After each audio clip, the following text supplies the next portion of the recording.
अगर आप daily basis पे बाइनेंस के ऊपर ट्रेडिंग करके प्रॉफिट कमाना चाहते हैं, अगर आपके पास कुछ सेविंग्स हैं और आप ये चाहते हैं कि ना आपकी सेविंग्स डिवैल्यू हो बल्कि आप उसे किसी डिजिटल करेंसी के अंदर इन्वेस्ट करके लॉन्ग टर्म में फ़ायदा उठाएं, तो ये वीडियो आपके लिए है।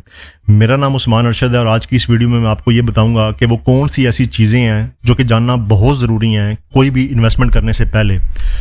आखिर बाइनेंस ही क्यों, बाइनेंस के ऊपर ही ट्रेडिंग क्यों, आखिर वो कौन से ऐसे कॉइन हैं जिनको हम लोग किस मेयार के ऊपर शॉर्ट लिस्ट करके उसके अंदर इन्वेस्टमेंट कर सकते हैं ताकि ना तो अपनी इन्वेस्टमेंट को डुबोया जाए ना अपनी ट्रेडिंग को किसी स्टेक पे लगाया जाए। या इन्वेस्टमेंट का जिक्र आता है तो सबसे पहले इंसान के माइंड में ये बात आती है कि आखिर वो कौन सा ऐसा एक्सचेंज है या प्लेटफॉर्म है जिसके ऊपर हम लोग जाके सेफ अंदाज में ट्रेडिंग कर सकते हैं।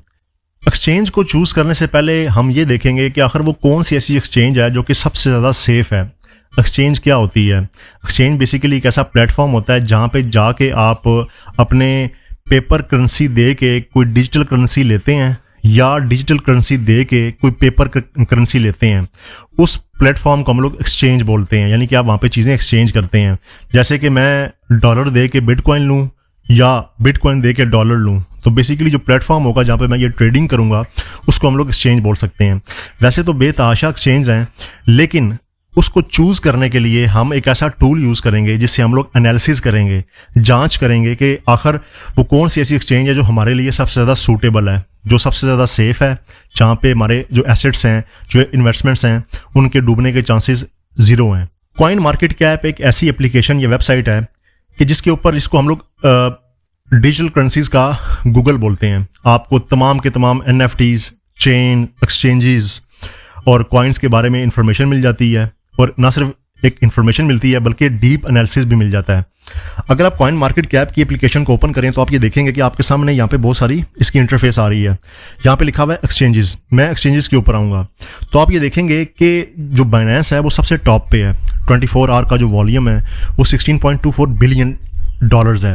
अगर आप उससे एक स्टेप नीचे आएंगे तो वहाँ पे आएगा coin base exchange. Coin base exchange भी अच्छी एक्सचेंज है, USA की एक्सचेंज है, लेकिन इसका एक प्रॉब्लम है कि इस एक्सचेंज का जो 24 आवर वॉल्यूम है ना वो $2.31 बिलियन है।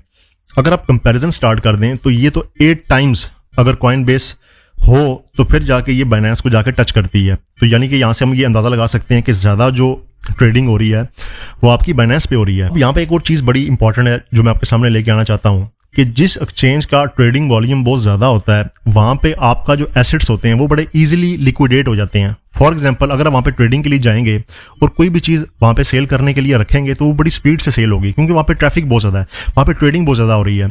इसको अगर मैं आसान अल्फाज में समझाऊँ कि आप एक प्रोडक्ट है जो आप बेचना चाहते हैं, तो अगर आप उसको दराज पे डालेंगे तो उससे क्या होगा, क्योंकि दराज की जो ट्रैफिक है वो बहुत ज़्यादा है तो आपकी जो चीज़ है वो जल्दी सेल हो जाएगी एज़ कम्पेयर टू अगर आप कोई छोटी सी वेबसाइट बना के उस पर डाल देंगे तो जब वेबसाइट पर ट्रैफिक ही नहीं होगी तो आपकी चीज़ सेल कैसे होगी। तो इसी तरह यहाँ पे हम लोग बाइनेंस का इंतखाब करेंगे क्योंकि एक बहुत बड़ी एक्सचेंज है, इसका बहुत बड़ा नाम है, इसका ट्रेडिंग वॉल्यूम बहुत ज़्यादा है, तो आपको लिक्विडिटी का इशू नहीं आएगा, और जो दरख्त बड़े होते हैं उनकी जड़ें उतनी ही मजबूत होती हैं।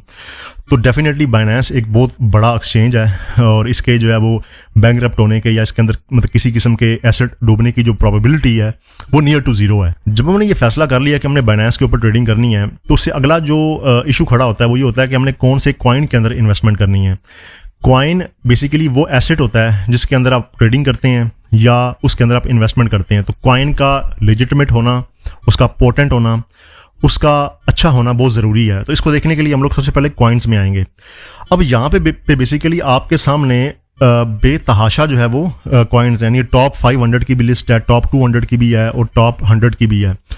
अब हम लोग कौन सा कॉइन चूज़ करें कि हमारी इन्वेस्टमेंट जो है उसमें हमें प्रॉफिट भी हो और इन्फ्लेशन के अगेंस्ट हम लोग अपने आप को बचा लें, या जो हमारे एसेट्स हैं जो कि डिवैल्यू हो रहे हैं उससे हम लोग अपने आप को बचा लें। तो मैं क्या करता हूँ, मैं बेसिकली वो कॉइन चूज़ करता हूँ कि अगर मैं फ़िल्टर लगाता हूँ मार्केट कैप का कि कितने कॉइन के अंदर कितनी कितनी इन्वेस्टमेंट घुसी हुई है। अगर आप BTC की बात करें तो $1.17 ट्रिलियन की इन्वेस्टमेंट जो है वो BTC में हुई है। उसके बाद इथेरियम आता है जिसके अंदर तकरीबन $300 बिलियन की इन्वेस्टमेंट है, यानी 4 टाइम अगर इथेरियम का मार्केट कैप हो तो फिर वो जाके BTC के इक्वल आता है। उसके बाद आपके पास ये BNB आ जाता है। तो हम लोग किस असूल के तहत ये चूज़ करेंगे कि भाई हमने कौन से कॉइन के अंदर इन्वेस्टमेंट करनी है। तो मैं इन्वेस्टमेंट से पहले ये देखता हूँ कि बाइनेंस के ऊपर कोई कॉइन है उसकी रैंकिंग क्या है। तो मैं आमतौर पे टॉप जो 50 कॉइन्स होते हैं उसको शॉर्ट लिस्ट करता हूँ। यानी कि बाइनेंस की एक्सचेंज के ऊपर जो टॉप 50 कॉइन्स हैं उसको मैंने शॉर्ट लिस्ट कर लिया कि मैंने अगर इन्वेस्टमेंट या ट्रेडिंग करनी है तो मैंने इन्हीं के अंदर करनी है, मैंने उससे आगे पीछे नहीं होना। दूसरी बात जो सबसे ज़्यादा इंपॉर्टेंट है और ये बड़ा एक पेचीदा टॉपिक है जिसे हम कहते हैं circulating supply and maximum supply. ये उस कॉइन की कितनी होनी चाहिए तो फिर हम लोग उसमें इन्वेस्टमेंट करेंगे, अदरवाइज नहीं करेंगे। देखिए, अगर आप कॉइन में इन्वेस्टमेंट करते हुए ये देख रहे हैं कि मेरे फलां दोस्त है उसने इसमें इन्वेस्टमेंट किया, मेरा फलां दोस्त है उसने इसमें इन्वेस्टमेंट किया तो मैं भी इसमें कर दूं, तो आप अपना ब्रेन यूज़ नहीं कर रहे, आप अपनी लॉजिक नहीं यूज़ कर रहे, बल्कि आप अपने दोस्तों की लॉजिक यूज़ कर रहे हैं। और वो डेफिनेटली जो दोस्त हैं वो भी आगे से किसी की लॉजिक यूज़ कर रहे होंगे। सर्कुलेटिंग सप्लाई और मैक्सिमम सप्लाई क्या होती है? मार्केट के अंदर किसी भी कॉइन की जो अमाउंट अवेलेबल है कि जिसको आप बाय या सेल कर सकते हैं, वो बेसिकली उसकी सर्कुलेटिंग सप्लाई है। और मैक्सिमम सप्लाई वो होती है कि किस हद तक इस कॉइन की जो सप्लाई है या इसकी जो अवेलेबिलिटी है वो किस हद तक मैक्सिमम जा सकती है, उससे ऊपर नहीं जा सकती। अब इस बात को मैं आपको छोटी सी एग्जांपल लेके समझाता हूँ आसान अल्फाज में। हम लोग ये देखेंगे कि BTC की मैक्सिमम सप्लाई कितनी है और सर्कुलेटिंग सप्लाई कितनी है। तो हम इसको ओपन करेंगे, उसके बाद हम लोग इन्फो में जाएंगे। इन्फो में जाने के बाद तमाम की तमाम जो हमारे पास इंफॉर्मेशन है BTC के हवाले से वो आपको यहाँ पे दिखाई दे रही है। इसका रैंक क्या है? नंबर 1 है। इसका जो टोटल मार्केट कैप है वो 1.17 ट्रिलियन डॉलर्स है। ठीक हो गया। और इसकी जो मार्केट के अंदर डोमिनेंस है, यानी टोटल जो मार्केट है उसमें जो पैसा लगा हुआ है उसके अंदर 56.21% BTC का है। उसके बाद आ जाती है आपकी सबसे इंपॉर्टेंट चीज़, मैक्सिमम सप्लाई और सर्कुलेटिंग सप्लाई। BTC के केस में 21 मिलियन BTC जो हैं वो इसकी मैक्सिमम सप्लाई हैं, यानी मैक्सिमम जो BTC आपके पास अवेलेबल होंगे ट्रेडिंग के लिए वो 21 मिलियन है। और इस वक्त मार्केट के अंदर जो सर्कुलेट कर रहे हैं वो 19.7 मिलियन BTC हैं। अब इसको मैं आपको आसान अल्फाज में समझाता हूँ एग्जाम्पल देके। एक सोसाइटी है, उसके अंदर जो टोटल प्लॉट्स इस वक्त अवेलेबल है ना वो है 19 प्लॉट्स। यानी कि ये वो 19 प्लॉट्स हैं जिसको आप बाय करके सेल करके या उनके ऊपर घर बना के उसको सेल करके आप सेल एंड परचेज कर सकते हैं। लेकिन उस सोसाइटी के अंदर कुछ जगह ऐसी है जहाँ पे मजीद 2 प्लॉट बन सकते हैं। ठीक है, यानी उस सोसाइटी के अंदर मजीद 2 प्लॉट समा सकते हैं, यानी कि उसके अंदर 21 प्लॉट हो सकते हैं मैक्सिमम। तो उसको हम लोग कहेंगे कि मैक्सिमम सप्लाई। अब जो अवेलेबल है उसके अंदर तो आप ट्रेडिंग कर सकते हैं, लेकिन जो चीज़ अवेलेबल ही नहीं है उसके अंदर आप ट्रेडिंग नहीं कर सकते। अब आप इसको एक और एंगल से समझें। अगर उस सोसाइटी के अंदर 21 मिलियन बिटकॉइन के अलावा या 21 प्लॉट्स के अलावा अगर मिसाल के तौर पे वहाँ पे 500 प्लॉट्स हो जाएं तो सूरत में क्या होगा? प्लॉट्स की वैल्यू गिर जाएगी, क्योंकि आपने प्लॉट्स दे बहुत ज़्यादा दिए हैं। तो इसलिए BTC के ऊपर एक लिमिट लगाई गई है कि 21 मिलियन से ज़्यादा जो बिटकॉइन है वो मार्केट में आ ही नहीं सकते। और उसके नीचे नीचे ही आप जितने कॉइन्स अवेलेबल हैं उसको आप सेल एंड परचेज करके उसके अंदर से प्रॉफिट निकाल सकते हैं। यहाँ तक आई थिंक आपको प्रॉब्लम समझ आ गया होगा। उसके बाद तीसरी चीज़ आ जाती है कि मीम्स कॉइन्स होते हैं वो सम टाइम्स प्रॉफिटेबल होते हैं पर रिस्की भी होते हैं। एक ऐसा मीम कॉइन है जिसका कोई मकसद नहीं है, लेकिन वो बन गया और उसके अंदर बहुत ज़्यादा प्रॉफिट की प्रोबेबिलिटी या चांसेस हैं, आप प्रॉफिट बना सकते हैं, लेकिन लॉन्ग टर्म के लिए वो सेफ नहीं होता। ट्रेडिंग के लिए आप उसको कंसीडर कर सकते हैं अगर आपकी चॉइस हो तो। बाइनेंस पे आए तो हम लोग ये देखेंगे कि आपके सामने यहाँ पे एक कॉइन था पिछले दिनों जिसका नाम था पेपे। पेपे कॉइन बेसिकली एक मीम कॉइन है, लेकिन इस कॉइन की खास बात ये है कि प्रॉफिट है वो लोगों को बहुत ज़्यादा हुआ है, जैसे कि ये पेपे कॉइन है। इस कॉइन के अंदर मैं ट्रेडिंग क्यों नहीं करूँगा? उसकी सबसे बड़ी जो रीज़न है कि जब मैं इन्फो में आऊँगा तो मैं ये देखूंगा कि इस कॉइन का जो टोटल सर्कुलेटिंग सप्लाई है वो 420 ट्रिलियन पीपीज हैं, जो कि बहुत ज़्यादा है, ट्रिलियन में है। आपने उस कॉइन को हमेशा चूज़ करना है कि जिसकी अपर जो लिमिट है वो 200 से 400 मिलियन से ऊपर ना हो। ये मैं बात कर रहा हूँ मैक्सिमम सप्लाई की। अब देखें कि मार्केट के अंदर जो मैक्सिमम सप्लाई है वो 420 ट्रिलियन पेपेस की है और जो सर्कुलेटिंग सप्लाई है वो भी 420 ट्रिलियन पेपे की है।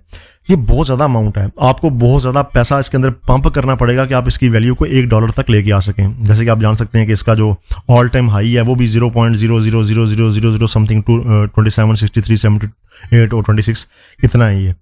तो ये कॉइन बेसिकली बेहतर नहीं है। आपने हमेशा वो कॉइन चूज़ करना है कि जिसकी जो अपर लिमिट है वो कम से कम हो। अब हम एक और कॉइन देख लेते हैं। फॉर एग्जाम्पल हम लोग कहते हैं कि हमने इथेरियम के अंदर इन्वेस्टमेंट करनी है, तो हम इसकी इन्फो में आएंगे और इन्फो में आके ये देखेंगे कि इसकी बेसिकली जो टोटल सर्कुलेटिंग सप्लाई है वो है 120 मिलियन इथेरियम और इसकी जो टोटल सप्लाई है वो है 120 मिलियन इथेरियम।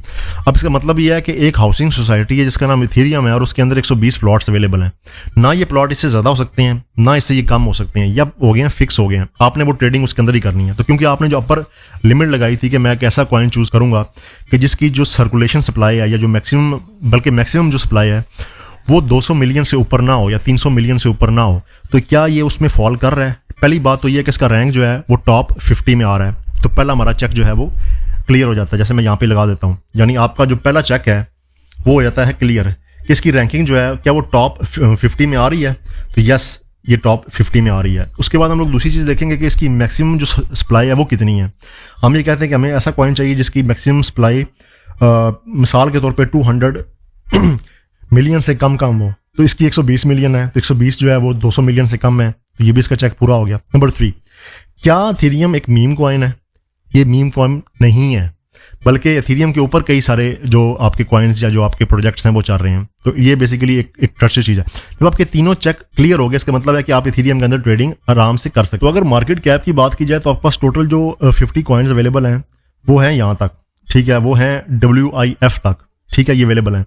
अब हम लोग ये देखेंगे कि इसके अंदर कोई और ऐसा कॉइन है कि जिसके हम लोग अंदर इन्वेस्टमेंट कर सकते हैं। हम जाते हैं INJ में। अब INJ जो है, इस कॉइन के अगर हम इन्फो में जाएंगे यहाँ पे नीचे आके, तो हमें ये पता चलेगा टोटल जो इसकी सर्कुलेशन सप्लाई है वो 97 मिलियन INJ है।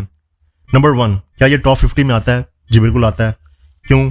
क्योंकि इसका जो रैंक है वो हमारे सामने 43 पे है। उसके बाद नंबर 2, क्या इसके अंदर जो इसकी सर्कुलेशन सप्लाई है वो लेस देन 200 मिलियन है?